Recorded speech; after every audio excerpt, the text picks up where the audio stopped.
In the Dakota Territory winter of 1887, when survival meant the difference between one decision and death, Mara Byrne discovered that sometimes the most unexpected acts of mercy can change two lives forever. 8 months pregnant and fleeing. A forced marriage. She had nothing left but her determination to live free. Her wagon lay destroyed, her horse frozen, and her supplies nearly gone when she heard the desperate cries echoing from the ice-choked river.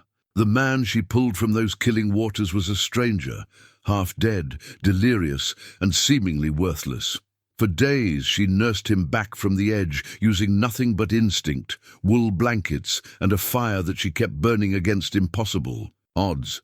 She had no idea she was saving James Callahan, heir to one of the largest cattle empires in the West, a man whose disappearance had set bounty hunters across 3 territories searching. But when survival becomes about more than just staying alive, how do two broken souls find redemption in each other? Before we jump back in, tell us where you're tuning in from.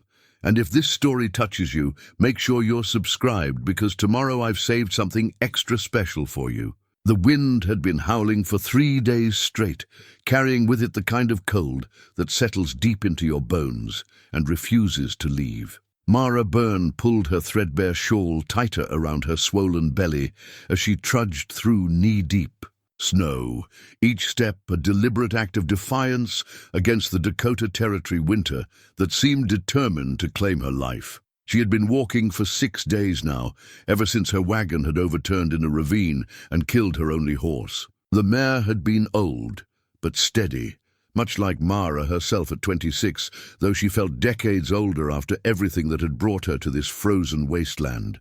Her supplies were nearly gone, reduced to a handful of hardtack biscuits and the last dregs of jerky that tasted more like leather than meat.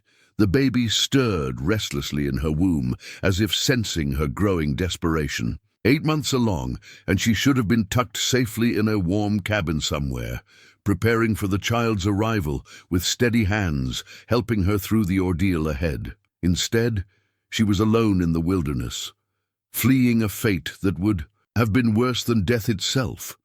Marcus Holloway had seemed respectable enough when her brother first suggested the arrangement. A successful landowner with property stretching across 2 counties, he'd presented himself as a man of means who could provide security for a woman in her condition.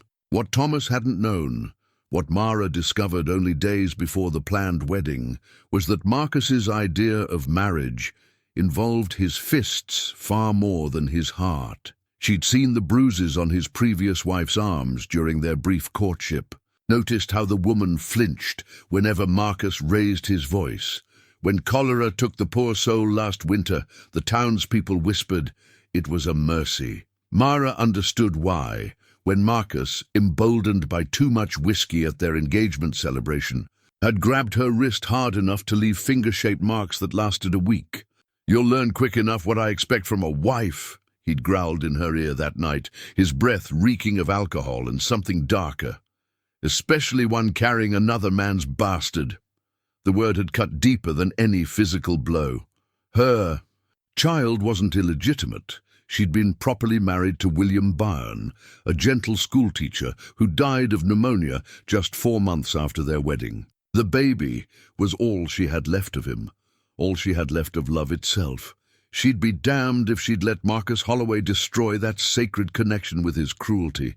So she'd taken what little money she'd saved, hitched up the old mare, and fled into the night like a thief, stealing her own life back.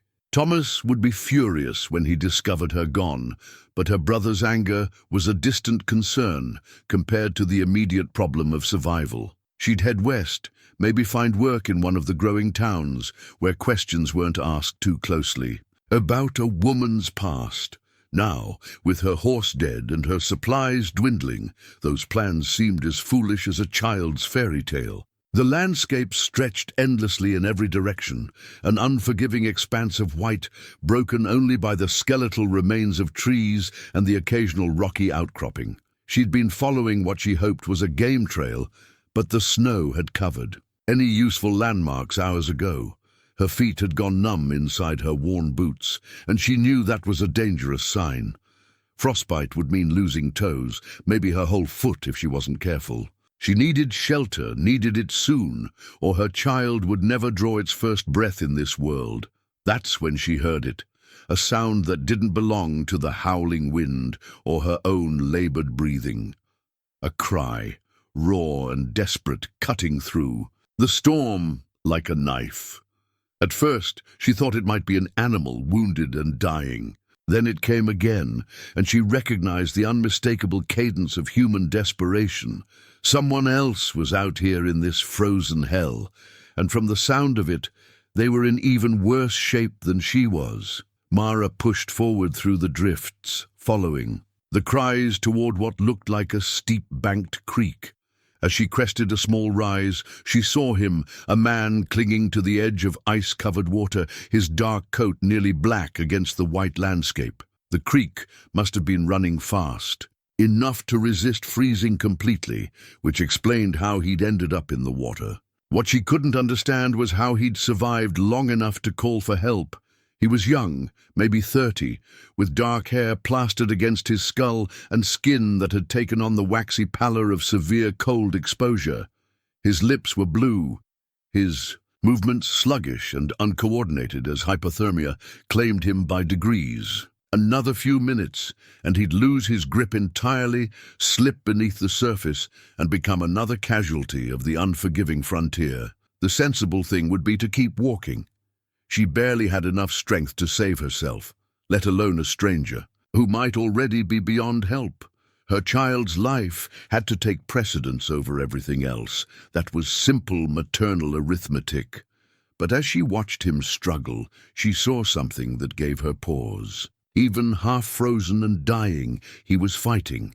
His movements were deliberate, calculated, as if he was rationing his energy for maximum effect. This wasn't a man who'd given up. This was someone who understood survival, who'd found himself in this predicament through misfortune rather than foolishness. More than that, she recognized something familiar in his desperation. It was the same trapped, desperate look she'd seen in her own eyes during those final days with Marcus Holloway, the expression of someone who'd lost everything but refused to surrender. Without allowing herself to think too hard about the decision, Mara began picking her way down the steep bank toward the water. The snow was deeper here, and more than once she nearly lost her footing on the treacherous slope. If she fell, she'd likely join him in the water, and then they'd both be lost. "Hold on," she called out, though she doubted he could hear her over the wind. "I'm coming." The man's head turned slightly at the sound of her voice, and she caught a glimpse of eyes that were startlingly clear, despite his condition. Intelligence flickered there, along with something that might have been surprise. He'd probably given up hope of rescue, and here she was, 8 months pregnant and half-frozen herself, scrambling down to pull him from the water like some unlikely angel of mercy. As she got closer, she could see more details. His clothes were well made, the kind of quality wool and leather that suggested money. His hands, despite their current condition, were soft rather than calloused. Not the hands of a working man. A gentleman then, though what a gentleman was, doing alone in the Dakota wilderness, was beyond her understanding.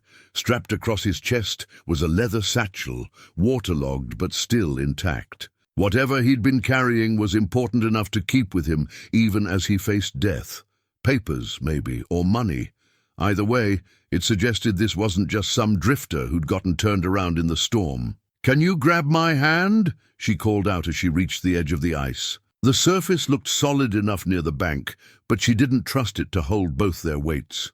He nodded weakly and extended one trembling arm. His fingers were so cold they felt like ice against her skin, but his grip was stronger than she'd expected. Whatever else he was, this man had a will to live that hadn't been broken by his ordeal. The process of hauling him out was more difficult than she'd anticipated. Waterlogged clothes had added pounds to his frame, and her pregnancy made it hard to get proper leverage. Twice she nearly lost him back to the water when the ice shifted under their combined weight, but eventually, with a combination of his remaining strength and her stubborn determination, they managed to get him onto solid ground. He lay gasping in the snow, his whole body shaking with violent tremors as his system tried to generate warmth. She could see now that he was younger than she'd first thought, probably closer to 28, with the kind of refined features that spoke of good breeding and comfortable living. A silver pocket watch had tumbled from his vest during this rescue, its hands frozen at 2:30, whether morning or afternoon she couldn't tell. "We need to get you warm," she said, though she had no idea how to accomplish that miracle. Her own fire-making supplies were limited, and finding dry wood in this weather would be nearly impossible. He tried to speak, but all that came out was a rasping sound that might have been words. His teeth were chattering too violently for coherent speech, and she could see that consciousness was a fragile thing for him right now. She needed to find shelter and fast, or she'd have risked her own life for nothing. Looking around, she spotted what might be salvation, a rocky overhang about 50 yards upstream, where wind and erosion had carved out a shallow cave in the bank. It wasn't much, but it would provide some protection from the elements while she figured out their next steps. "Can you walk?" she asked, though she already knew the answer from the way he was lying. His legs weren't responding properly, another sign that hypothermia had progressed dangerously far. Somehow they made it to the cave, him leaning heavily on her smaller frame, both of them stumbling through the snow like a pair of drunks. By the time they collapsed inside the shallow shelter, Mara was exhausted and the man was barely conscious. She managed to gather enough dry twigs and bark from the protected area to start a small fire, though it took her nearly an hour and most of her remaining matches. As warmth began to fill the cramped space, she could finally get a better look at her unexpected companion. He was definitely a gentleman, no question about that. His clothes, while waterlogged, were of excellent quality, the kind of tailored garments that cost more than most people earned in a year. His boots were hand-tooled leather, and there was a gold signet ring on his finger that caught the firelight. Whatever had brought him to this desolate place, it hadn't been poverty. As she worked to remove his wet outer garments and wrap him in what dry clothing she could spare, she noticed other details. His hands, while soft, showed recent calluses that suggested he'd been doing unaccustomed manual labor. There were healing cuts on his knuckles and a scar along his jaw that looked relatively fresh. This man had been through some kind of ordeal before ending up in the water. The leather satchel yielded no immediate answers when she examined it. The buckles had frozen shut, and she didn't want to force them and damage whatever was inside. Papers, most likely. Important ones, given how carefully he'd protected them. Perhaps when he recovered enough to speak, he'd be willing to explain what had brought him to the middle of nowhere. For now, all that mattered was keeping them both alive long enough to find out. As the fire grew stronger and the cave gradually warmed, she allowed herself a moment of rest. The baby was quiet now, perhaps reassured by the relative safety of their shelter.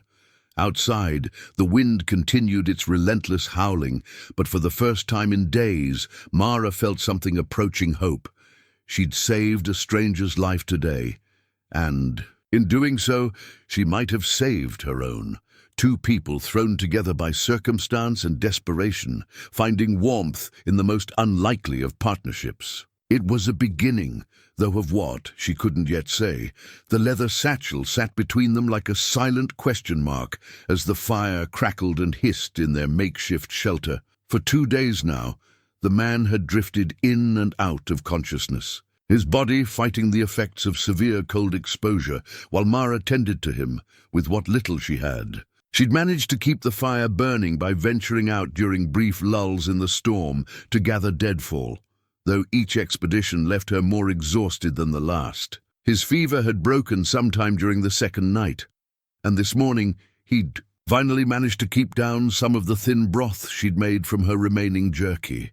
Color was returning to his face, and his breathing had steadied into something that resembled normal sleep, rather than the shallow, desperate gasps of the dying. She was mending a tear in his coat when his eyes opened fully for the first time since the rescue. They were grey, she noticed, like storm clouds over the prairie, and they held an intelligence that made her suddenly self-conscious about her appearance. She probably looked like something the wind had blown in, hair tangled, dress torn and stained, her face gaunt from days of poor eating. "Ma'am," he said, his voice hoarse but clear, "I believe I owe you my life."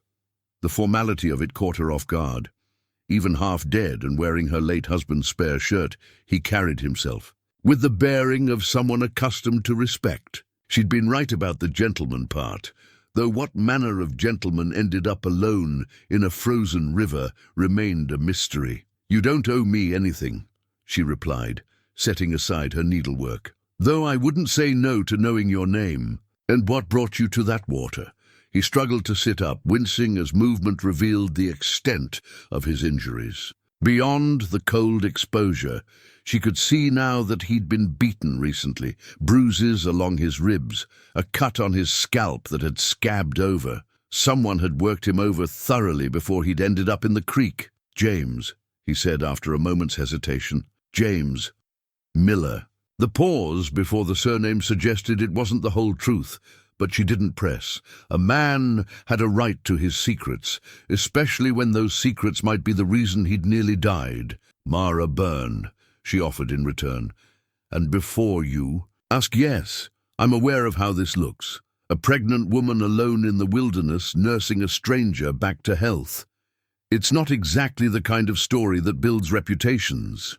A ghost of a smile crossed his features. "I find myself less concerned with reputations than I once was, Mrs. Byrne. Circumstances have a way of clarifying what matters." There was something in the way he said it that suggested recent painful experience. She'd heard that tone before, in her own voice during those dark days after William's death, when well-meaning neighbors offered empty platitudes about God's plan.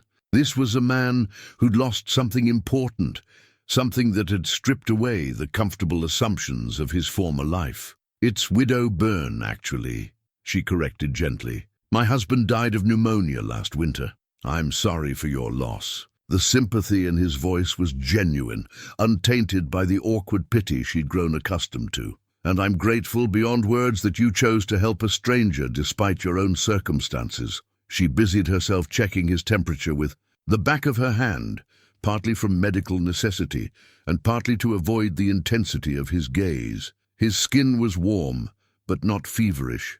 A good sign. "We're all strangers until we're not," she said simply. "Besides, I couldn't very well leave you to drown. My conscience wouldn't survive it.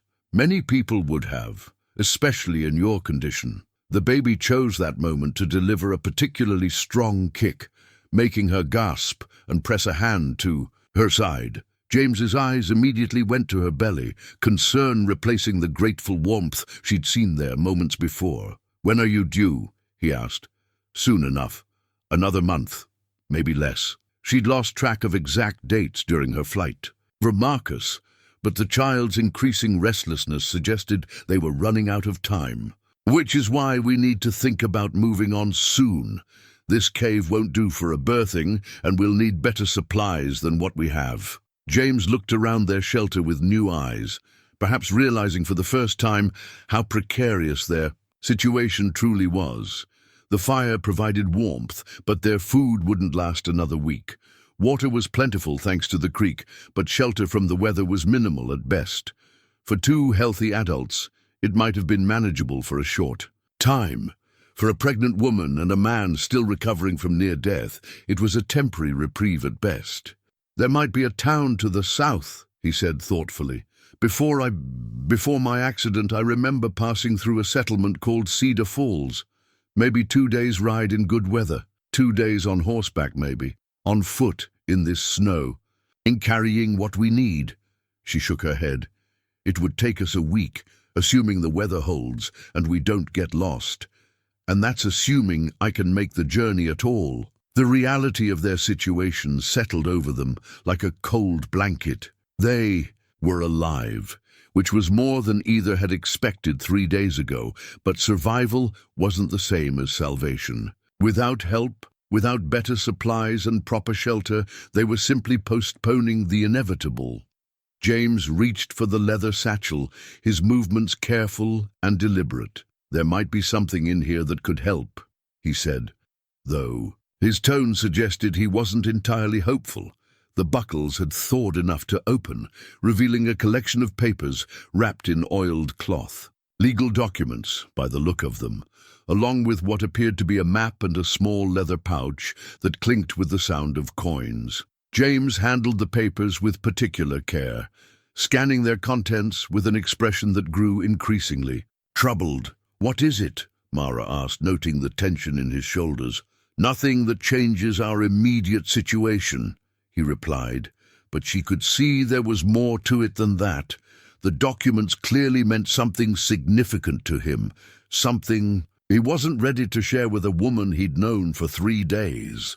The map, at least, proved more immediately useful. It showed the local area in far greater detail than Mara had expected, with settlements, trails, and even seasonal shelters marked with careful precision. Someone had spent considerable time documenting this region, noting water sources, game, trails, and potential hazards with the thoroughness of a surveyor. "Look here," James said, pointing to a spot roughly 10 miles northwest of their current position. "There's a cabin marked as seasonal shelter. If it's still standing, it might be exactly what we need." Mara studied the map carefully. The route would take them through relatively open country, following what appeared to be an established trail for most of the distance. In good weather, it would be a manageable journey even for someone in her condition, but the storm showed. No signs of breaking, and the temperature had been dropping steadily since yesterday. "It's better than staying here," she admitted, "but we'll need to prepare carefully. One mistake out there and we won't get a second chance." Over the next several hours, they planned their departure with the methodical care of people who understood the stakes. James proved surprisingly knowledgeable about wilderness travel, offering suggestions about conserving energy and reading weather signs that spoke of practical experience beyond his gentleman's education. "You've done this before," Mara observed, as he demonstrated how to pack their meager supplies for maximum efficiency. "I've had reason to learn quickly," he replied, and again she heard that note of recent loss in his voice. Whatever had brought James to that frozen creek, it had changed him in fundamental ways. The man she was getting to know bore little resemblance to the pampered gentleman his clothes and manners suggested he'd once been. Hardship had carved away the non-essential parts of his character, leaving behind someone who understood survival because he'd been forced to learn it. As night fell and they made their final preparations for departure, Mara found herself studying his profile in the firelight. There was strength there, and intelligence, and something else that she was only beginning to recognize. Despite everything they'd both lost, despite the desperate circumstances that had thrown them together, she was starting to feel something she hadn't experienced since William's death. Hope, not just for survival, but for something beyond mere existence. The possibility that two broken people might find in each other the pieces they needed to become whole again. Tomorrow they would leave their cave and venture back into the unforgiving world beyond. They would face whatever trials awaited them. On the trail to that distant cabin, and beyond that whatever future they could build together. But tonight, warmed by firelight and the unexpected comfort of companionship, Mara allowed herself to believe that sometimes the most terrible circumstances could give birth to the most unexpected blessings. The leather satchel sat silent between them, its secret still hidden. But the man who carried it was becoming less of a mystery with each passing hour, and what she was discovering gave her reason to think that saving his life might have been the first truly wise decision she'd made in a very long time. The journey to the cabin began before dawn, when the world was painted in shades of grey and the wind had finally quieted to a whisper. Mara had fashioned a crude walking stick from a sturdy branch.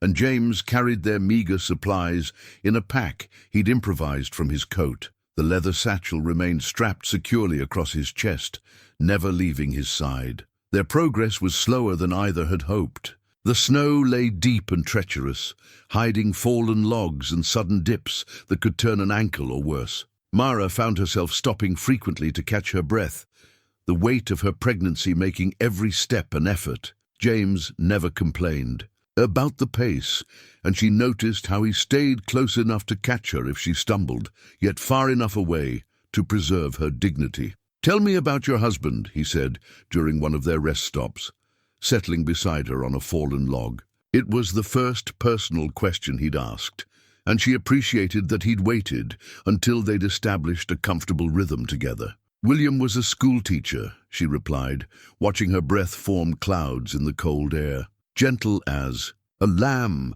and twice as smart as anyone gave him credit for. He could make the most difficult children behave just by speaking quietly to them." She smiled at the memory. "He used to say that most people just needed someone to listen to them properly." James nodded thoughtfully. "Sounds like a man who understood that kindness is a form of strength." He did, though it didn't save him when the pneumonia came. The familiar ache of loss settled in her chest, but it felt different now. Softer somehow, less like a fresh wound and more like an old scar that only hurt when the weather changed. They walked in companionable silence for a while, following the trail that James had marked on the map. The landscape gradually changed from the rocky creek bottom to rolling hills covered in sparse timber. It was beautiful in its stark way, though Mara couldn't help thinking it was the kind of beauty that could kill you if you didn't respect it. Around midday, they came across something that made James stop abruptly. Fresh tracks in the snow. Several horses moving at a steady pace in the same direction they were heading. The prints were no more than a few hours old, clear and sharp in the soft snow. "Riders," James said, his voice carrying a tension that hadn't been there moments before. 3, maybe 4 horses. Mara studied the tracks with growing unease. Could be anyone. Travelers maybe, or men looking for work in the settlements, but even as she said it, she didn't believe it. Something about the way James had gone rigid told her these weren't casual travelers. His hand had moved instinctively to where a gun belt would hang, and his eyes were scanning the horizon with the wariness of a man who'd learned to expect trouble. "We should stay off the main trail," he said quietly. "Follow it, but keep to the trees where we can." They made slower progress after that, picking their way through the timber parallel to the main path.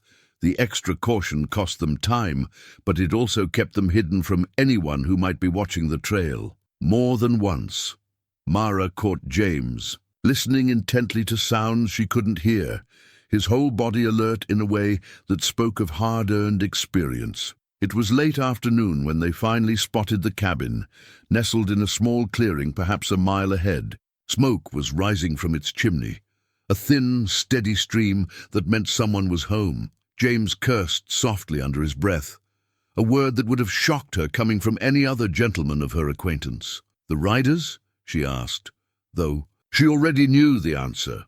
"Most likely. We'll have to wait until dark, see if they move on." He found a position behind a large pine where they could observe the cabin without being seen. "If they're just travelers seeking shelter, they'll likely continue on in the morning. If they're—" He didn't finish the thought, but Mara could fill in the blank well enough.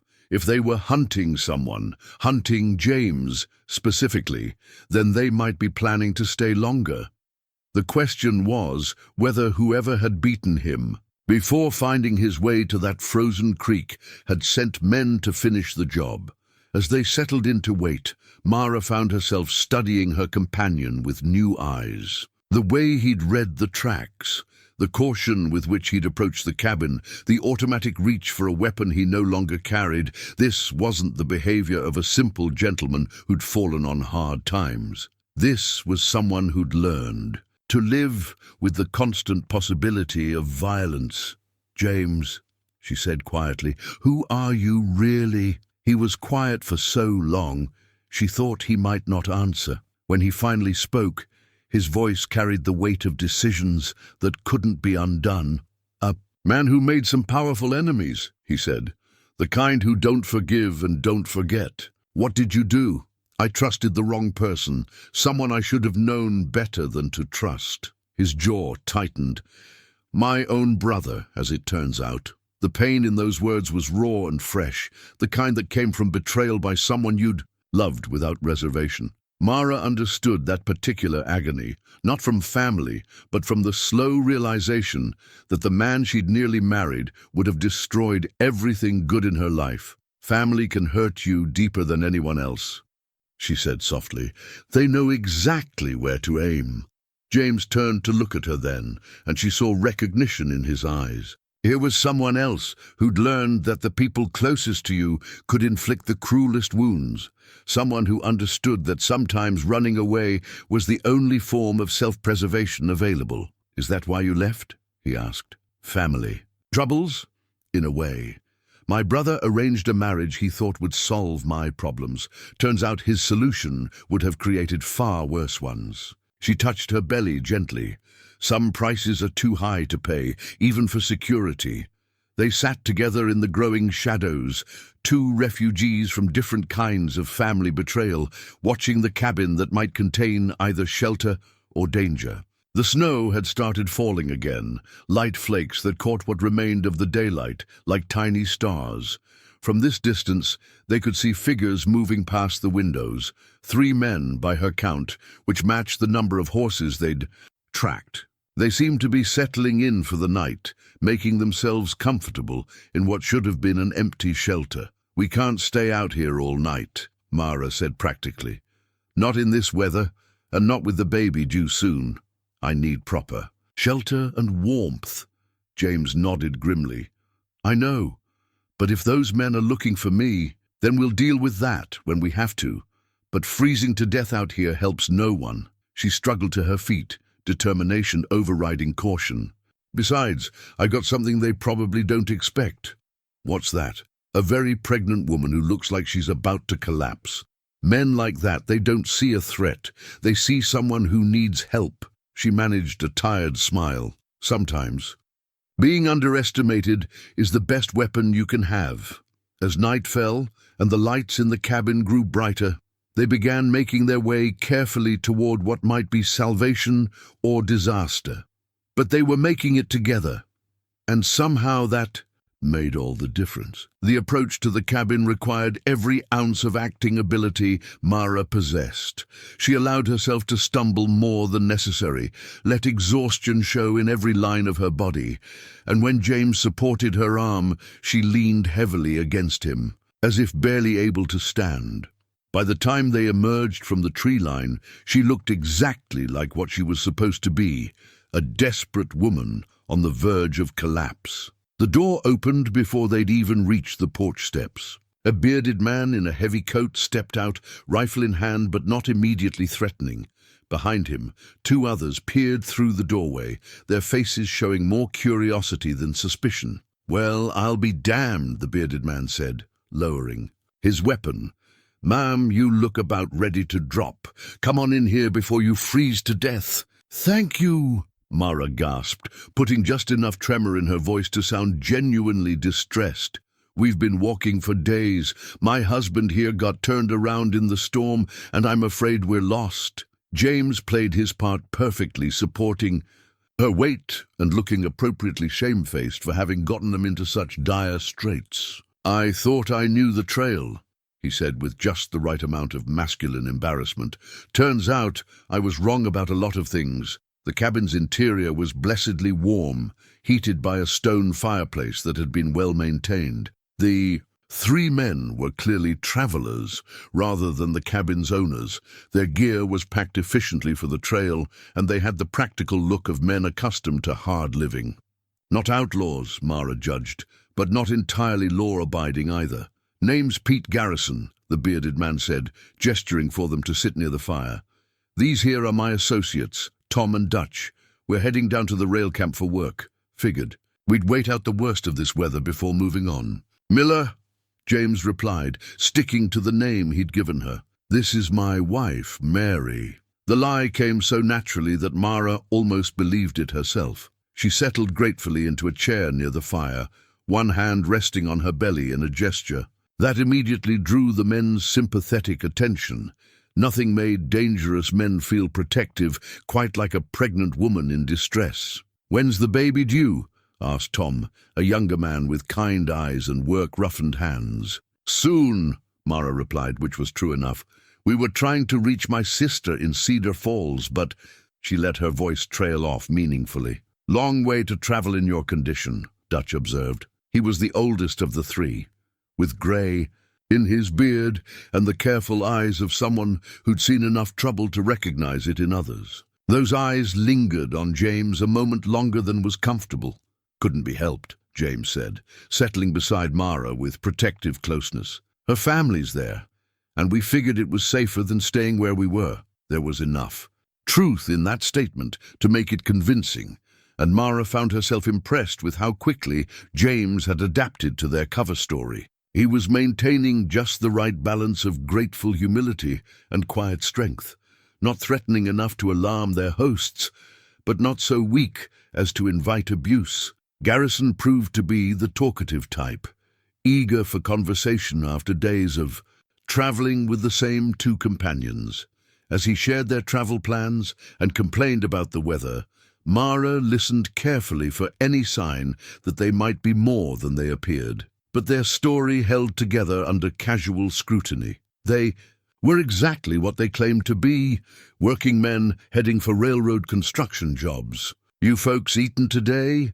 Tom asked, noting how hungrily Mara was eyeing the pot of stew simmering over the fire. "Not much," she admitted. "We ran out of supplies yesterday." Within minutes, she was holding a bowl of the best meal she'd tasted in weeks, rabbit stew thick with wild onions and root vegetables they'd foraged along the way.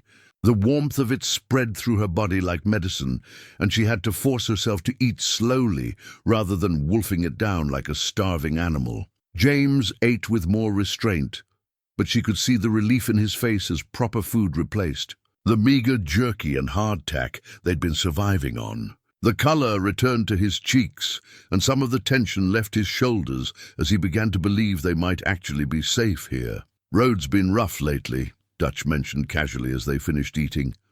"Heard tell there's been trouble down south, some kind of family dispute that's got folks stirred up. Rich man's sons fighting over daddy's money, from what I understand." Mara felt James go very still beside her, though his expression didn't change.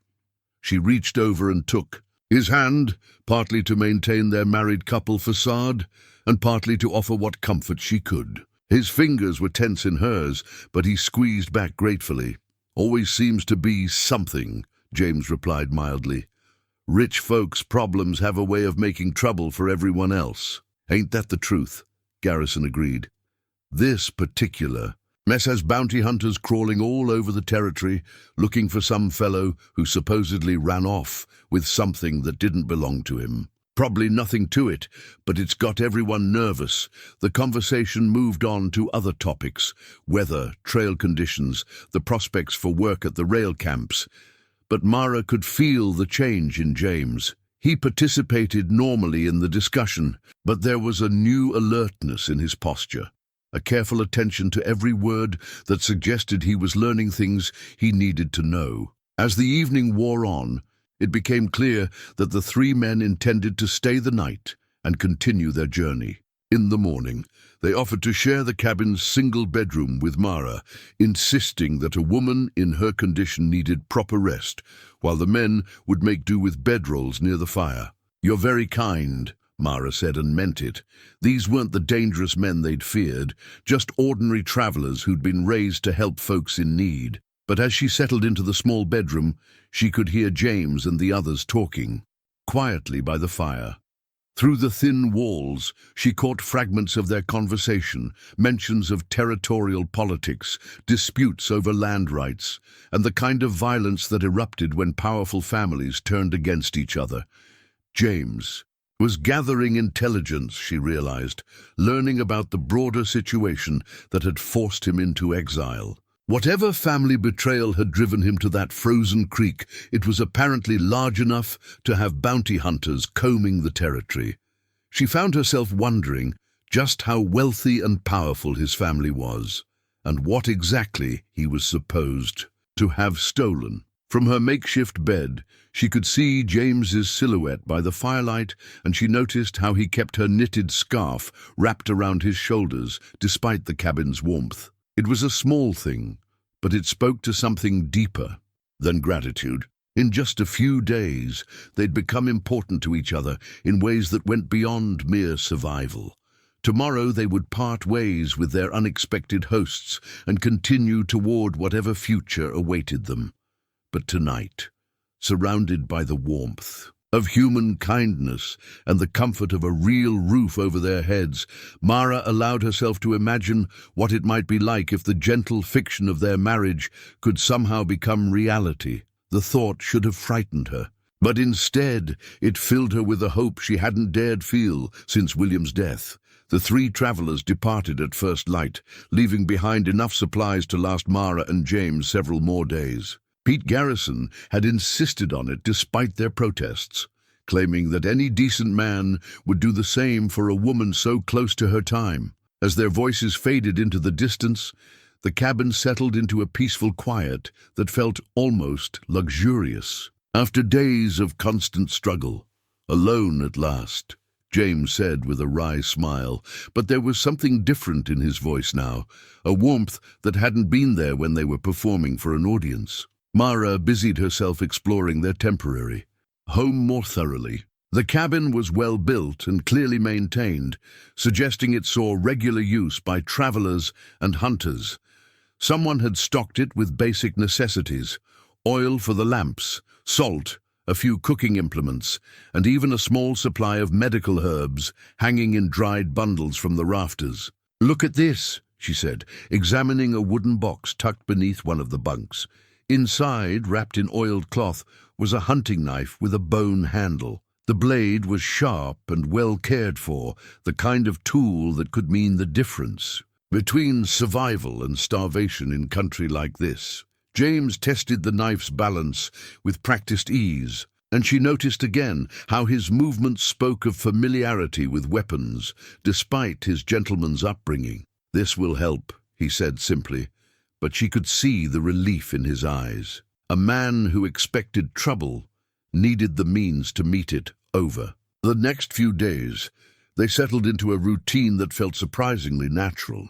James took over the hunting, proving far more skilled than his soft hands had suggested.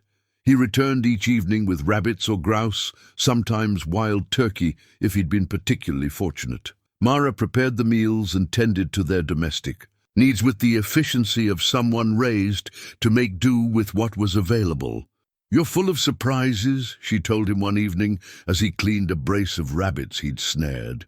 "Most gentlemen of my acquaintance wouldn't know which end of a knife to hold. Most gentlemen haven't had their circumstances change as dramatically as mine have," he replied. "Necessity has been an excellent teacher." There was still pain in his voice when he spoke of his past, but it was tempered now by something approaching acceptance. Whatever had driven him from his former life, he was learning to find value in what remained. She understood that process intimately, the gradual realization that losing everything you thought you wanted could sometimes clear the way for discovering what you actually needed. The baby was increasingly active now, responding to the improved nutrition and relative safety of their situation.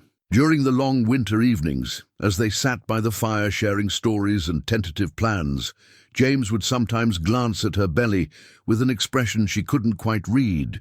Not fear, exactly, but something close to wonder, as if he couldn't quite believe he'd found himself in such intimate proximity to the miracle of new life. "Have you thought about names?" he asked one night, surprising her with the personal nature of the question. "William, if it's a boy," she said without hesitation. "For his father. Sarah, if it's a girl, after my mother." James nodded thoughtfully. "Good names. Strong names with history behind them. What about you? Do you want children someday?" The question seemed to catch him off guard, and for a moment his careful composure slipped. She saw longing there, and loss, and something that might have been regret. I thought I did once, when I believed my life would follow a more conventional path. He poked at the fire with a stick, sending sparks spiraling up the chimney. Now I'm not sure what kind of father a man like me could be, what kind of future I could offer a child. The kind that matters most, Mara said softly. Love and protection, and the knowledge that they're wanted. Everything else can be figured out along the way. When he looked at her then, she saw something shift in his expression. The careful distance he'd maintained since their first night together began to dissolve, replaced by something warmer and more immediate. The space between them suddenly felt charged with possibility, as if they were both standing at the edge of a precipice neither had planned to approach. "Mara," he said, and her name in his voice sounded different than it ever had before. She set down her mending and moved closer to where he sat by the fire. "Yes? I need you to know that whatever happens, these days with you have been—" He struggled for words that seemed adequate to his feelings. "They've been the most real days of my life, the most honest." Before she could respond, before she could think too hard about what she was doing, she reached out and touched his face. His skin was warm from the firelight, rough with several days' beard growth, completely different from William's boyish smoothness, but somehow exactly right beneath her fingers. "James," she whispered, and then he was kissing her. It was gentle at first, tentative, as if he was afraid she might pull away. But when she leaned into him instead, when her hands found their way to his shoulders and held on, the kiss deepened into something that spoke of weeks of growing attraction and the desperate gratitude of two people who'd found unexpected tenderness. In the midst of hardship, when they finally broke apart, she could see her own wonder reflected in his eyes. This wasn't supposed to have happened. A pregnant widow and a man running from his past had no business falling in love. But the heart, she was learning, paid little attention to what was sensible or appropriate. "We should talk about this," James said, though his hands remained on her waist as if reluctant to let her go. "Should we?" she asked, surprised by her own boldness. "What is there to talk about? We're both adults who've lost people we loved. We've found something good together, something that makes us stronger than we are apart. Why complicate it with too much thinking?" He laughed, a sound of pure surprise and delight. "You continue to amaze me, Mara Byrne. Most women in your situation would be demanding promises and declarations. Most women haven't learned that the future is never guaranteed." She replied, "I'd rather have something real for whatever time we have than pretty words about a tomorrow that might never come." That night, as snow fell softly outside their window and the fire burned low in the grate, they came together with the desperate tenderness of people who understood that happiness was a fragile thing that had to be grasped when it appeared. In the morning, they would face whatever challenges awaited them. But for now, in the warm circle of firelight and newfound love, they had each other. And that was enough. Outside, the wind began to pick up, and in the distance, something that might have been the sound of horses carried on the winter air. But inside their cabin, wrapped in each other's arms, neither of them heard the approaching danger that would soon test everything they'd found together. The signs of approaching trouble began subtly. A uneasiness in the local wildlife that James noticed first, then tracks in the snow that didn't belong to any animal. Someone was moving through the area with purpose, and they weren't being particularly careful about concealment. That suggested either confidence or desperation, neither of which boded well for two people trying to remain hidden. "How many?" Mara asked, studying the boot prints James had found near the creek where they drew water. "At least 4, maybe more. They're staying together, which means they're either very confident or very worried about what they might find." James straightened from his examination of the tracks, his face grim. "These aren't casual travelers." Mara's hand went instinctively to her mother's Bible, tucked safely in her coat pocket. The worn leather binding had become a talisman of sorts, a connection to family love, and the hope that somehow her child would grow up knowing the security she'd lost. But hope was a luxury they might not be able to afford much longer. "How long do we have?" she asked practically. "If they're following. A trail from the cave, maybe a day. If they're just searching the area randomly, we might have longer." James was already moving toward the cabin, his mind clearly working through their options. "Either way, we need to be ready to move quickly." The next few hours were spent in careful preparation. James buried their remaining supplies in a cache near the cabin, marking the location with subtle signs that would mean nothing to casual observers, but would guide them back if they survived whatever was coming. Mara packed their essential belongings into bundles they could carry quickly, including the precious medical herbs that might mean the difference between life and death when her time came. "There's something I need to tell you," James said as they worked, "about who I really am and why those men are looking for me." Mara paused in her packing, noting the tension in his voice. "I've been waiting for you to trust me with that. My name is James Callahan. My family owns the largest cattle empire in 3 territories. The words came out in a rush, as if he'd been holding them back for so long that they demanded release. "When my father died last year, he left everything to me and my younger brother Marcus in equal shares." The name hit her like a physical blow. "Marcus?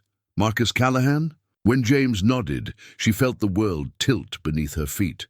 "Marcus Callahan of the Double C Ranch. You know him?" James's voice was sharp with sudden concern.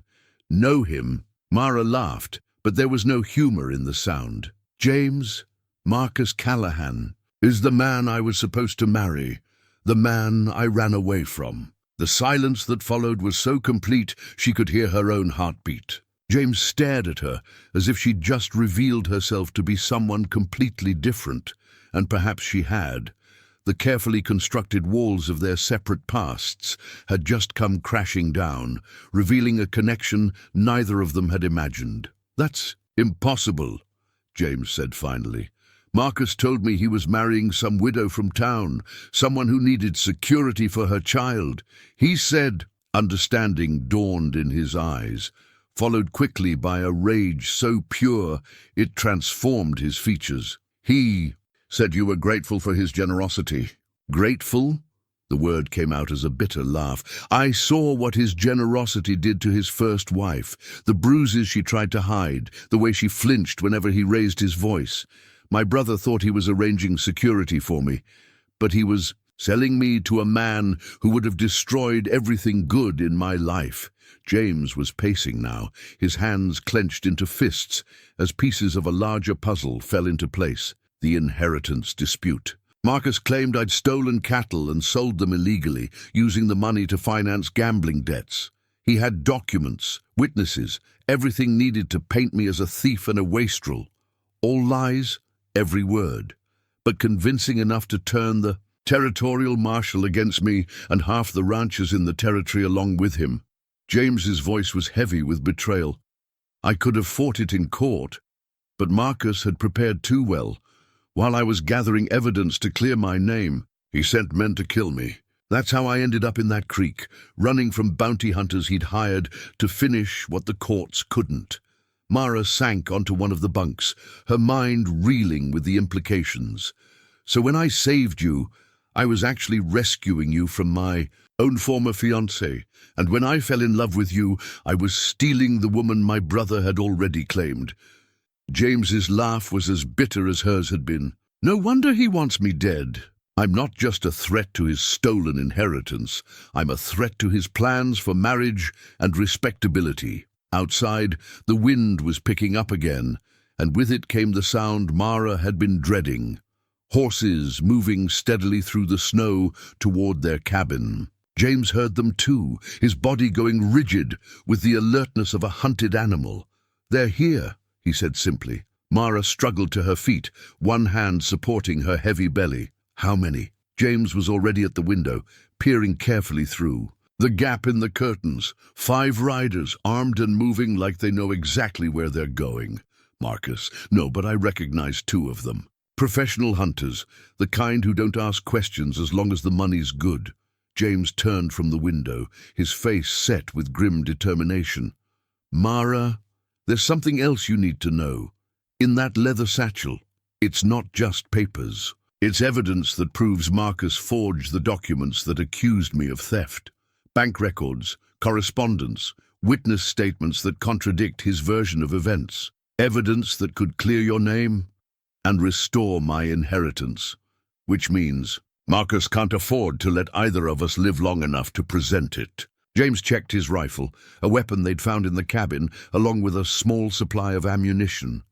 "If we can get to the territorial capital, to someone with the authority to examine the evidence—" "That's a big if," Mara pointed out, watching through the window as the riders spread out to surround the cabin, "especially for a pregnant woman and a man with a price on his head." "I know, but it's the only chance we have." James moved to her side, taking her hands in his. "I need you to know that whatever happens here, these weeks with you have been worth everything I've lost. You and the baby.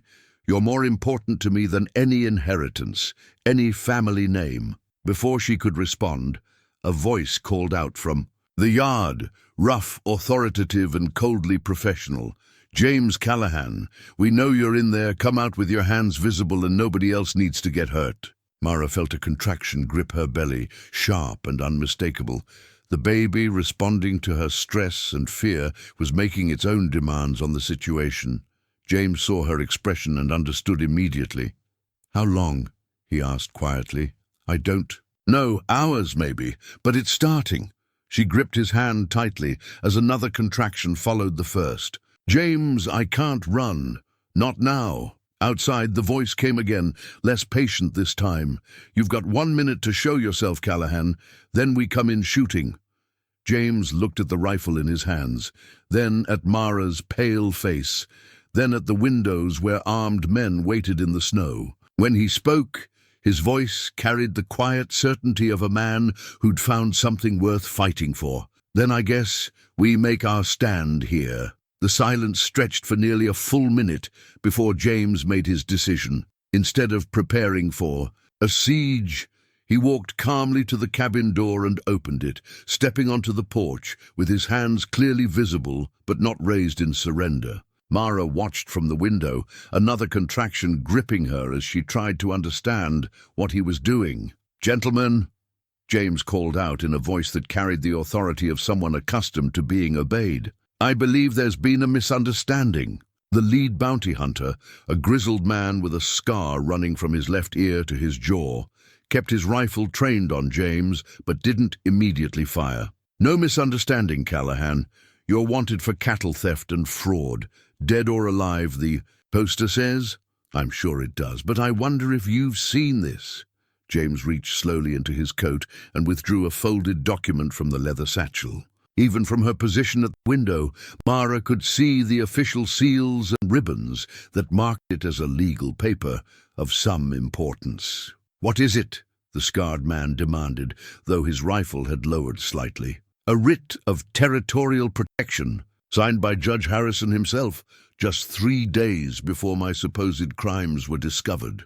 James's voice carried across the snow with absolute confidence. "It seems someone tipped the territorial government off about Marcus Callahan's plans to eliminate his older brother and claim the family inheritance illegally." Mara stared in shock. This wasn't the desperate man she'd rescued from the creek, or even the gentle lover who'd held her through the cold nights. This was someone else entirely, someone who spoke with the assured authority of a man who held all the cards and knew exactly how to play them. "That's impossible," one of the other hunters said, but uncertainty had crept into his voice. "Is it?" James unfolded the document, holding it where they could see the official seals. "Judge Harrison takes a dim view of family members who conspire to defraud the territorial courts, especially when there's evidence of bribery, forged documents, and conspiracy to commit murder." The scarred hunter's rifle was now pointed at the ground, though he hadn't exactly lowered it in surrender. "Even if that's real, Marcus Callahan's paying us good money to bring you in. Money talks louder than territorial judges way out here. Of course it does.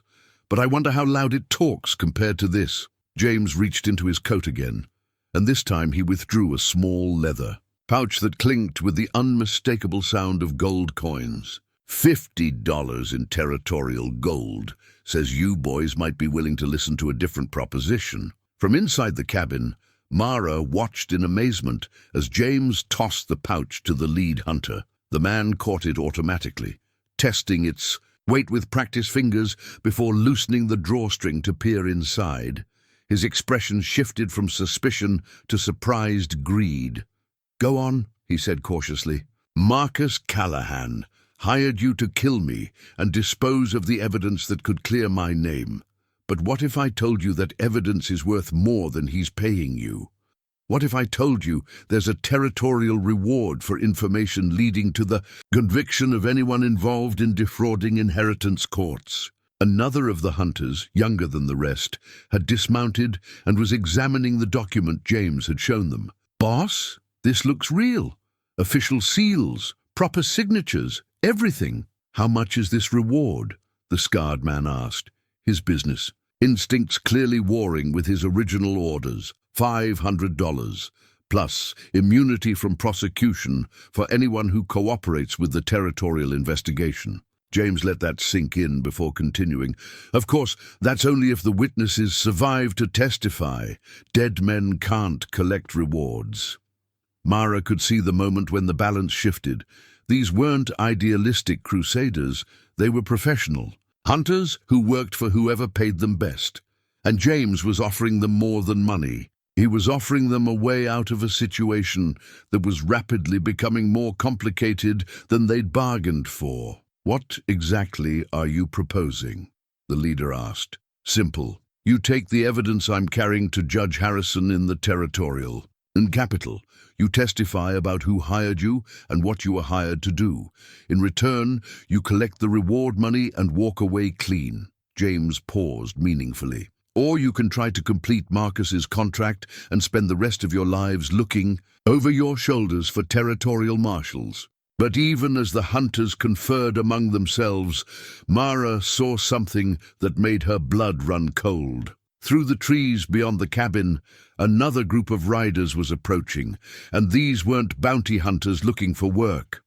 Even at a distance, she could see the expensive horses, the fine coats, the bearing of men who owned rather than worked for others. Marcus Callahan had come to finish the job himself. "James," she called out through the window, trying to keep the urgency out of her voice. "Company's coming." He turned toward her voice, and she saw him spot the new arrivals at almost the same moment. His entire demeanor shifted, the confident negotiator replaced by someone calculating odds and preparing for violence. "Change of plans, gentlemen," he said to the bounty hunters. "Looks like your employer decided not to trust you to complete the contract." The scarred hunter spun toward the approaching riders, and Mara could see him making the same calculations. James had. If Marcus was here with his own men, it meant he'd never intended to pay the bounty hunters their full fee. Dead men, after all, couldn't collect on contracts. "Son of a bitch," the hunter muttered, raising his rifle toward the new threat. Marcus Callahan emerged from the trees with 4 men flanking him, all armed and alert. Even from a distance, Mara could see the family resemblance between the brothers. The same dark hair, the same strong jaw, the same intelligence in their eyes. But where James carried himself with quiet confidence, Marcus radiated the kind of arrogance that came from never having his will questioned. "Well, well," Marcus called out as his party stopped just within rifle range. "My dear brother, still causing trouble wherever he goes." "Marcus." James's voice was level, giving nothing away. "I have to say I'm surprised to see you here. Shouldn't you be home planning your wedding?" "Funny thing about that wedding," Marcus replied, his eyes finding Mara through the cabin window. "Seems my bride-to-be developed cold feet. Ran off into the wilderness like some kind of wild animal." Another contraction hit Mara, stronger than the previous ones, and she had to grip the window frame to stay upright. The baby was coming whether she was ready or not, and the situation outside was deteriorating rapidly. "Can't say I blame her," James said mildly. "A woman with any sense would run from a man who beats his wives. Watch your tongue, brother. That woman is carrying valuable property, an heir to combine our family lands with her late husband's holdings. Very profitable, once properly managed." The casual way Marcus spoke about her and her child as property sent rage coursing through Mara's veins. She understood now why James had been so careful about revealing his identity. This wasn't just a family dispute over money. It was a calculated attempt to control everything and everyone that might threaten Marcus's vision of absolute power. "The lady in question might have something to say about that," James replied. "The lady in question will do as she's told, once she's properly reminded of her place." Marcus's voice carried the flat certainty of someone who'd never been denied anything he wanted. "As will you, dear brother, once I've finished cleaning up the mess you've made." The bounty hunters were looking increasingly uncomfortable with their position between the two groups. They'd signed on to capture one man, not to get caught in the middle of a family war with territorial implications. "Tell you what, Marcus," James said, reaching slowly into his coat. "Why don't we settle this the old-fashioned way? Just you and me, like when we were boys." But instead of drawing a weapon, James withdrew something that made Marcus go rigid with fury, a chain of gold links with a distinctive signet ring hanging from it. Even from her position at the window, Mara could see the Callahan family crest engraved on its surface. "Looking for this?" James asked, holding the chain where everyone could see it. "Amazing what a man will confess when he thinks he's dying. Amazing what he'll hand over to ensure his family legacy survives." Marcus's face went white with understanding. "That's impossible. Father gave that to me on his deathbed." "Did he?" "Because, according to this ring, and the will sealed inside it, our father had some very different ideas about who should inherit what." James's smile was sharp as a blade. "Turns out dying men sometimes have final surprises for sons who disappoint them." The revelation hit the assembled men like a thunderclap. The Callahan family seal wasn't just jewelry, it was the key to the family's legal authority, the symbol that validated all contracts and inheritance claims. And if James had it, along with a sealed will hidden inside, everything Marcus had built his plans on had just crumbled to dust. The silence that followed James's revelation stretched tight as a bowstring. Marcus stared at the family seal, dangling from his brother's fingers, his face cycling through disbelief, rage, and something approaching panic. The bounty hunters had unconsciously shifted their positions, no longer pointing weapons at James, but not quite sure where their loyalties should lie. And through it all, Mara felt another contraction building, stronger than any before. "You're lying," Marcus said finally, but his voice lacked conviction. "Father wouldn't have hidden a will. The lawyers, the witnesses, the lawyers saw exactly what Father wanted them to see," James replied calmly. "A public will that satisfied territorial law and kept the family business stable during the transition. But the real will, the one that matters, has been sealed inside this ring since the day he died." Marcus's men were looking increasingly uncomfortable. They'd signed on to back up what they thought was the legitimate heir in a simple inheritance dispute. Finding themselves part of an elaborate fraud that might bring territorial marshals down on their heads was not what they'd bargained for. From inside the cabin, Mara could see the situation reaching a critical point. Men with weapons and conflicting loyalties rarely ended their disputes with handshakes and apologies. Someone was going to start shooting soon, and when they did, her chances of surviving the birth would drop to almost nothing. She needed to move, needed to get to a more defensible position. But another contraction doubled her over before she could take a step. The baby was coming now, ready or not, and she was going to have to find a way to bring it into the world while violence erupted. Around her, the emergency cache, she whispered to herself, remembering the supplies James had buried near the cabin. If she could reach it, there might be medical supplies, blankets, something that could help her through what was coming. Outside, James was still talking, but his tone had shifted. The confident negotiator was being replaced by something harder, more dangerous. Here's what's going to happen, Marcus. You and your men are going to mount up and ride back where you came from. The bounty hunters are going to escort me and my family to the territorial capital, where we'll present our evidence to Judge Harrison. And you're going to spend whatever time you have left preparing for the consequences of what you've done. Your family. Marcus's voice was sharp with sudden understanding. You mean the woman in there? The one carrying another man's bastard? You always did have a weakness for lost causes, brother. That woman is my wife, James said quietly. And even through her pain, Mara felt her heart skip at the words. And that child will be my heir, legitimate in every way that matters, something you'll never be. Marcus laughed, but there was no humor in the sound. Wife? You can't marry a woman who's already promised to me. The betrothal contracts were signed months ago, contracts signed under false pretenses by a man who had no legal authority to make them. James held up the seal again. This ring makes me the head of the Callahan family, Marcus. It always has been, which means any agreements you made regarding family assets or alliances are null and void. That was when Mara understood the true scope of what James was doing. He wasn't just revealing evidence of Marcus's fraud. He was methodically dismantling every aspect of his brother's carefully constructed lie.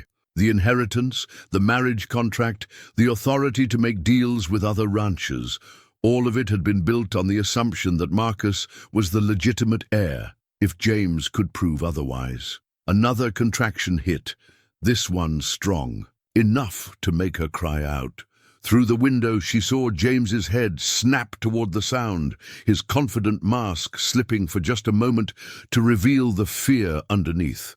He was buying time, she realized, trying to resolve the situation peacefully before she was too far along to move. But peaceful resolutions required reasonable men, and Marcus Callahan had moved far beyond reason. Enough, Marcus snarled, drawing his sidearm. I don't care what's in that ring or what father might have written. Dead men don't inherit anything. The moment the gun cleared leather, everything changed. The bounty hunters dove for cover behind their horses, no longer interested in taking sides but determined not to get caught in crossfire. Marcus's men spread out, seeking defensive positions while keeping their weapons trained on James, and James himself moved with fluid precision toward the cabin, clearly intending to get between the guns and Mara. Cash, Mara gasped as he burst through the door. The supplies you buried, I need them. James understood immediately. While she'd been watching the confrontation, he'd been cataloging every tactical advantage their position offered. The cabin was defensible but not impregnable. The woods offered concealment but not safety. But the cache contained more than just food and medical supplies. It held documents, maps, and most importantly, a detailed plan he'd been preparing for months. Can you move? He asked, helping her to her feet as rifle fire erupted outside. Have to, she managed between contractions. Baby's coming whether we're ready or not. They made their way out the back of the cabin while gunfire rattled the front walls. James led her to a depression in the ground behind a large pine, sheltered from direct fire but close enough to the cache that he could retrieve what they needed. Working quickly, he unearthed a waterproof container that held far more than she'd expected, planning for this day for a long time. He explained as he pulled out clean cloths, medical instruments, and a small bottle of laudanum. Ever since, I realized Marcus was never going to stop until one of us was dead. The whole inheritance dispute, Mara said, as understanding dawned. You let him think he was winning. Had to. Needed time to gather evidence, build alliances, document everything he was doing wrong. James checked his rifle, counting ammunition with practiced efficiency. Father suspected Marcus would try something like this. Why else hide the real will? Inside the family seal, another volley of gunfire echoed through the trees, closer this time. Marcus's men were advancing on the cabin, probably intending to flush them out into the open, where superior numbers would tell. But James seemed oddly calm for a man facing overwhelming odds. "There's something else in that cache, isn't there?" Mara asked. James smiled grimly as he pulled out what looked like a small brass horn. "Signal device. Military surplus from the war. Amazing how far sound carries in country like this." Before she could ask what he meant, he raised the horn to his lips and blew 3 long, clear notes that echoed across the winter landscape. The gunfire stopped abruptly as both sides tried to figure out what the signal meant. The answer came 5 minutes later in the form of hoofbeats. Many hoofbeats, approaching fast from the direction of the main trail. Through the trees, Mara could see riders emerging from the forest in a disciplined line, their badges gleaming in the winter sunlight. "Territorial marshals," James said with satisfaction. "Amazing how interested they become when someone provides them with evidence of inheritance fraud, bribery, and conspiracy to commit murder." Marcus's voice carried clearly across the clearing, high with panic and disbelief. "How? There's no way." "You could have gotten word out. Carrier pigeons," James called back. "Amazing what you can accomplish when you plan ahead, dear brother. I've been feeding information to the territorial government for months. Today's little confrontation was just the final piece of evidence they needed." As the marshals took positions around the clearing, Mara felt the full scope of James's planning become clear. He'd never been the desperate fugitive he'd appeared to be. Every move, from his presence at the creek where she'd found him to the careful revelation of evidence today, had been part of a larger strategy to bring Marcus down legally and permanently. "You were never really in danger, were you?" she asked. As another contraction gripped her, "I was in mortal danger," he corrected gently. "Marcus really did try to have me killed, and I really would have died in that creek if you hadn't saved me. But I'd been preparing for his betrayal for months. The question was whether I could stay alive long enough to spring the trap." The sound of surrender carried across the clearing, Marcus's men laying down their weapons as they realized they were outnumbered and outmaneuvered. The bounty hunters were already cooperating with the marshals, probably hoping to claim whatever reward money they could for their information. But for Mara, the resolution of the inheritance dispute was rapidly becoming secondary to more immediate concerns. The contractions were coming faster now, and she could feel the baby preparing to make its entrance into a world that had just become considerably safer. "James," she said, gripping his hand as the next wave of pain hit, "I think our child is tired of waiting for us to sort out family business." He looked down at her with an expression of wonder and terror that probably matched her own. "Are you ready for this?" "Does anyone ever really feel ready to bring a life into the world?" she asked. "But ready or not, it's happening.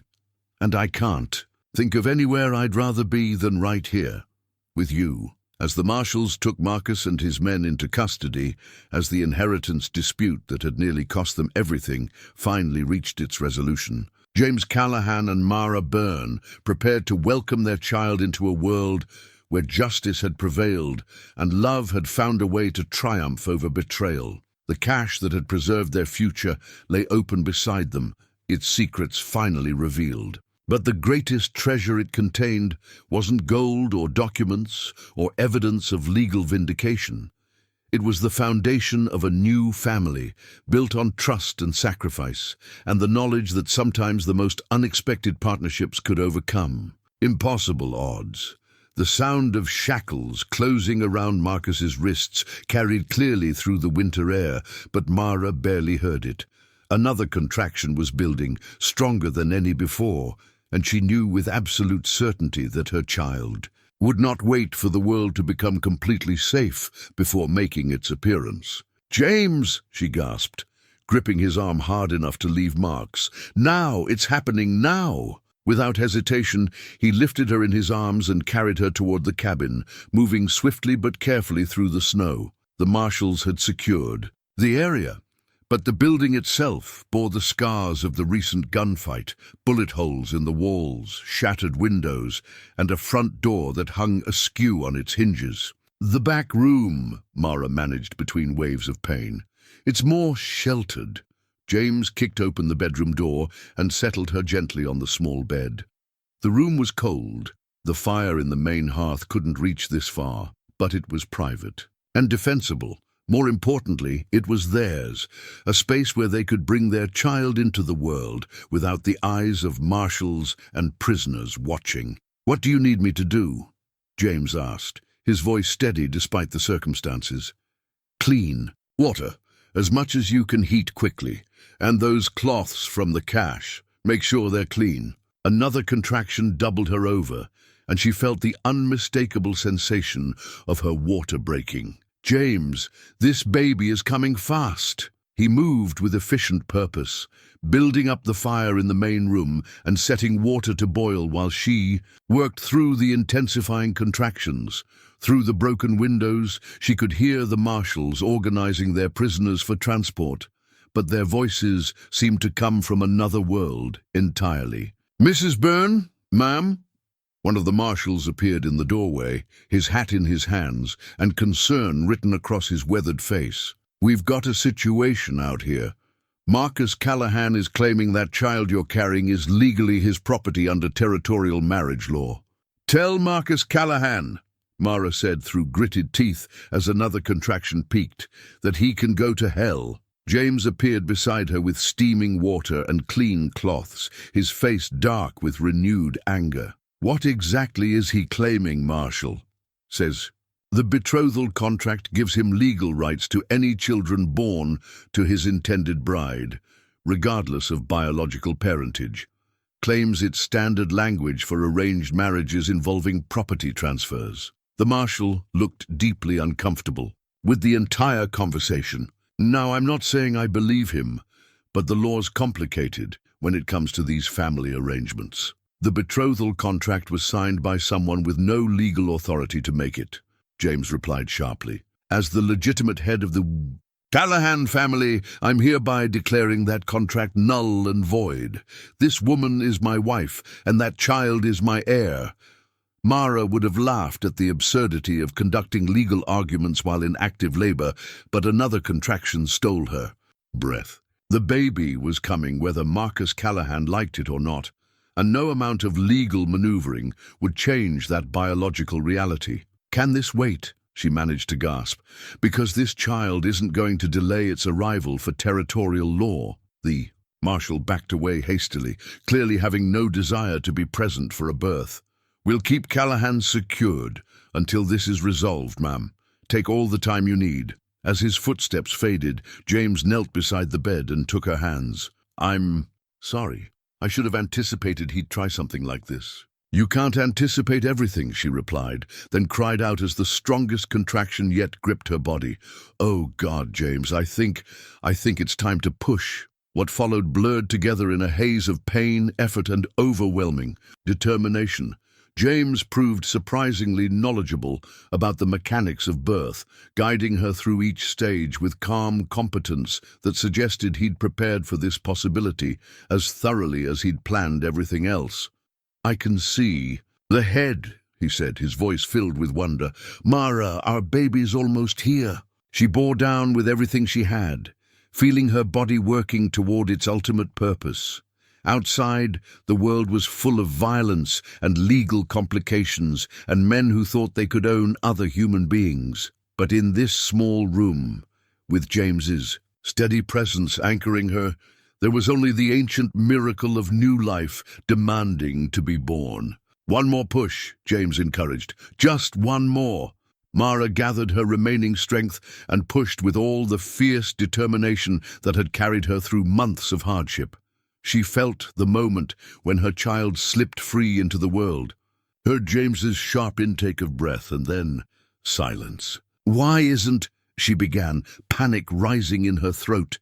Then came the sound she'd been waiting to hear, a strong, indignant cry that announced to the world that another Callahan had arrived, ready to fight for its place in life. "It's a girl," James said softly, lifting the tiny red-faced bundle and placing her on Mara's chest. "She's perfect, absolutely perfect." Mara looked down at her daughter, at the dark hair already thick on her small head, at the tiny fists waving in protest at the cold world she'd entered, at the blue eyes that would probably change color, but for now reflected the winter sky outside their window. Sarah, she whispered, the name she'd chosen, feeling exactly right. Sarah Callahan.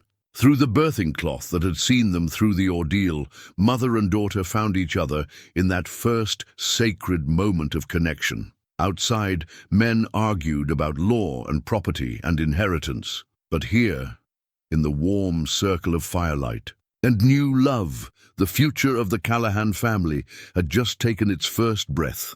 The warm weight of her daughter against her chest filled Mara with a fierce protectiveness that eclipsed everything else in the world. Sarah's tiny fingers had found her mother's thumb and were gripping it with surprising strength, as if she understood that she'd entered a world where holding on was essential for survival. James was cleaning up from the birth with practiced efficiency, but she could see him stealing glances at his new daughter with an expression of such wonder that it brought tears to her eyes. This man who'd planned so carefully for every contingency had been completely unprepared for the reality of fatherhood, and it was transforming him before her eyes. "James," she said softly, and when he looked up, she could see the question he was afraid to ask. "She's yours. In every way that matters, she's your daughter." The relief in his face was profound, but before he could respond, heavy footsteps approached the bedroom door. Marshal Davies, the lead officer, appeared in the doorway with his hat in his hands and an expression of uncomfortable duty. "Mrs. Byrne, Mr. Callahan, I'm sorry to disturb you at such a time, but we have a legal situation that needs immediate resolution." He glanced at the baby, his weathered face softening slightly. "Marcus Callahan is demanding a formal hearing on his inheritance claims and his rights regarding the child, says he won't be transported until the matter is settled." James stood slowly, and Mara could see the transformation as he shifted from new father back to the strategic mind that had orchestrated Marcus's downfall. What exactly is he demanding? Full examination of all documents, verification of the will in the family seal, and adjudication of the marriage contracts. Davies looked deeply uncomfortable. He's also demanding that the child be held in territorial custody until paternity and legal guardianship are established. "Over my dead body," Mara said with deadly quiet, pulling Sarah closer. "That won't be necessary," James replied, his voice carrying an authority that made the marshal straighten unconsciously. "Marshal Davies, I assume you have the authority to conduct a field hearing?" "I do, but then let's settle this matter once and for all." James moved to his coat and withdrew the leather satchel, handling it with the care of someone holding the future. "I believe you'll find the evidence quite comprehensive." What followed was unlike any legal proceeding Mara had ever witnessed. In the main room of the bullet-scarred cabin, with Sarah sleeping peacefully in her arms, she watched James methodically dismantle his brother's claims with documents, witness statements, and evidence that painted a picture of fraud so comprehensive. It left the marshals shaking their heads in disbelief. The will hidden inside the family seal was only the beginning. James had correspondence proving Marcus had bribed court clerks, forged signatures on key documents, and conspired with territorial officials to manipulate inheritance proceedings. More damning still, he had evidence that Marcus had hired men to kill him, not just the recent attempt, but several previous efforts stretching back months. "This is a family matter," Marcus protested, his composure finally cracking as the weight of evidence mounted against him. "The territorial government has no business interfering in private inheritance disputes. Murder and fraud aren't private matters," Marshal Davies replied grimly. "Neither is attempting to claim ownership of another man's wife and child through forged contracts." The partnership agreement James produced next was perhaps the most devastating blow of all. Written in his own hand and witnessed by territorial officials, it was a legal document that not only established his rightful inheritance, but also formally recognized his marriage to Mara and his adoption of her child as his legal heir. When did you write this? Mara asked, amazed by the thoroughness of his preparation. 3 days ago, while you were resting, James replied. I had the marshals witness it when they arrived in the area. Amazing what you can accomplish when you plan ahead. Marcus's face had gone pale as he realized the scope of his brother's counter-strategy. You've been planning this for months. Every move, every decision, every step designed to give you enough rope to hang yourself with, James confirmed. You always were impatient, Marcus. It made you predictable. The formal hearing lasted less than an hour. When it was over, Callahan faced charges of inheritance fraud, conspiracy to commit murder, bribery of territorial officials, and attempted kidnapping. The bounty hunters, in exchange for their testimony, received reduced charges and small rewards for their cooperation. As the prisoners were loaded into the marshal's wagon for transport to the territorial capital, Marcus made one final attempt to salvage something from his defeat. This isn't over, he called out to James. Blood is thicker than water, brother. Family is forever. You're right about family being forever, James replied, looking down at Sarah, sleeping in Mara's arms. That's why I chose mine so carefully. The wagon disappeared into the trees, taking with it the last threat to their newfound peace. In the sudden quiet that followed, James sank down beside Mara on the cabin's front porch, close enough that Sarah could feel both her parents' warmth. So what happens now? Mara asked, studying the document that had just made their family legal. In the eyes of territorial law. Now we go home, James said simply, to the ranch that's rightfully ours, to the life we're going to build together. He touched Sarah's tiny hand with one finger, marveling at how something so small could hold. So much promise. Think she'll like being a rancher's daughter? I think, Mara said, watching her daughter's peaceful face. She'll like being exactly who she is. A Callahan, born free, with parents who love her enough to fight the whole world if necessary. The partnership agreement rustled in the winter breeze, its official seals catching the afternoon light. But the real bond it represented wasn't written on paper. It was written in the determined love of two people who'd found in each other exactly what they'd been searching for without knowing it. 3 months after Sarah's dramatic arrival in the world, the Callahan Ranch had been transformed from a symbol of family discord into something approaching the peaceful home James had always imagined it could be. The main house, no longer echoing with the tension of brothers at war, had filled instead with the gentle sounds of domestic happiness, Sarah's contented coos, Mara's lullabies, and the quiet conversations of two people discovering that love could indeed triumph over the most impossible circumstances. Mara stood on the wide front porch, watching the spring grass emerge from the winter snow, while Sarah slept peacefully in her arms. The baby had grown strong and healthy, her dark hair thickening and her blue eyes taking on the distinctive grey that marked her as a true Callahan. More importantly, she'd developed the kind of robust cry that suggested she would never have trouble making her needs known to the world. Thinking deep thoughts? James asked, emerging from the house with 2 cups of coffee and the satisfied expression of a man who'd just finished reviewing ledgers that showed the ranch turning a healthy profit. Thinking about how strange life is, Mara replied, accepting the warm cup gratefully. 6 months ago, I was fleeing an arranged marriage with nothing but a broken-down horse and a few coins. Now I'm the wife of one of the territory's wealthiest ranchers, mother to his legal heir, and living in a house that's bigger than the entire town I grew up in. James settled beside her on the porch swing he'd installed the week before. Close. Enough that their shoulders touched, but careful not to jostle the sleeping baby. And I was a supposed fugitive hiding in the wilderness, convinced I'd lost everything that mattered. Funny how salvation can come from the most unexpected directions. The cabin deed that lay on the table between them represented the final piece of their legal security.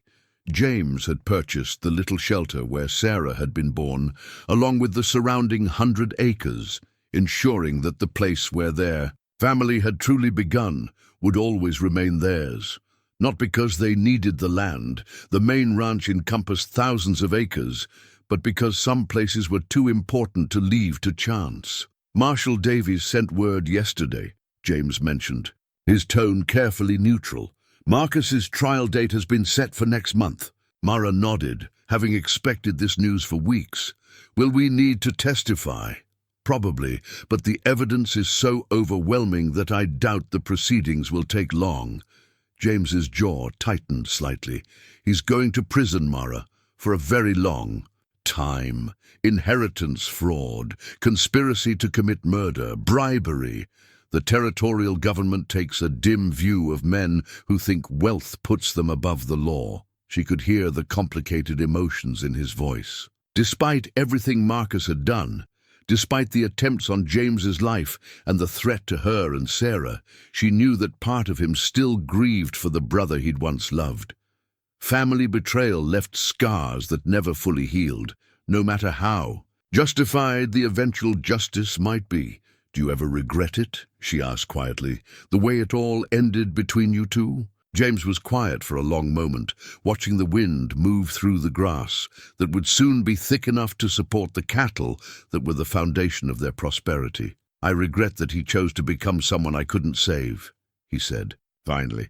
But I don't regret protecting what matters most. Sarah stirred in Mara's arms, making the small sounds that meant she'd be ready to eat soon. At 3 months old, she was already showing signs of the strong will that would serve her well as the heir to a cattle empire. More than once, Mara had caught James watching their daughter with an expression of profound amazement, as if he still couldn't quite believe that this perfect little person was really theirs. She's going to be beautiful, he said, reaching out to touch one of Sarah's tiny hands.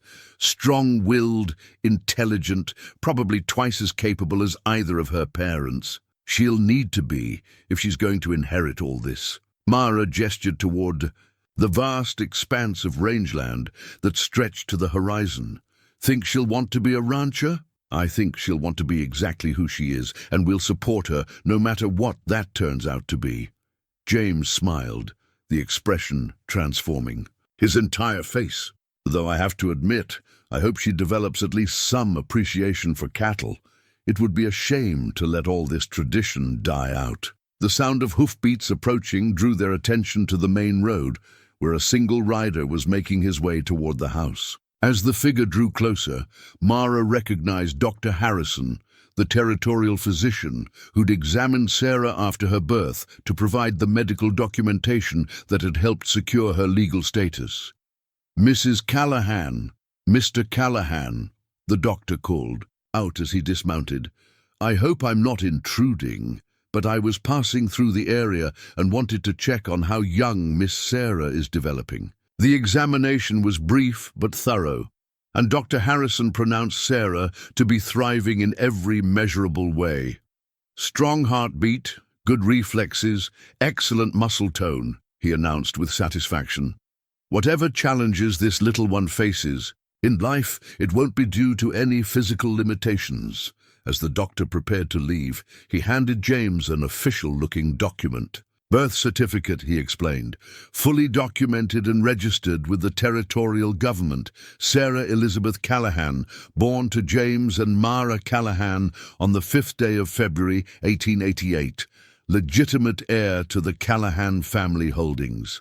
After the doctor departed, they sat together in the gathering dusk, watching the first stars appear in the clear sky. Sarah was awake now, her grey eyes studying the world around her with the serious concentration of someone trying to understand her place in it all.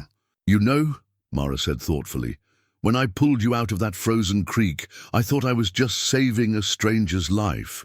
I never imagined I was rescuing my future husband, and when I opened my eyes and saw you tending my wounds, I thought I was looking at an angel.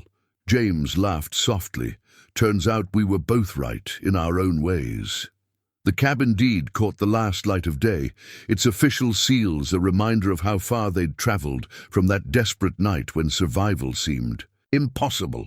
But the real measure of their journey wasn't written in any legal document. It was written in the trust they'd built, the love they'd discovered, and the future they were creating together. Sarah made a small sound of contentment, and Mara realized that this was what happiness looked like, not the absence of struggle, but the presence of people worth struggling for. Two broken souls who'd found in each other exactly what they needed to become whole again, and in their wholeness had created something beautiful and lasting. The Callahan Ranch spread out before them in the darkness, thousands of acres that would someday belong to the child sleeping peacefully in her mother's arms. But more than land or cattle or wealth, Sarah would inherit something far more valuable, the knowledge that she was deeply loved, fiercely protected, and destined for whatever future she chose to create. In saving each other, James and Mara had saved themselves, and in the end, that had made all the difference.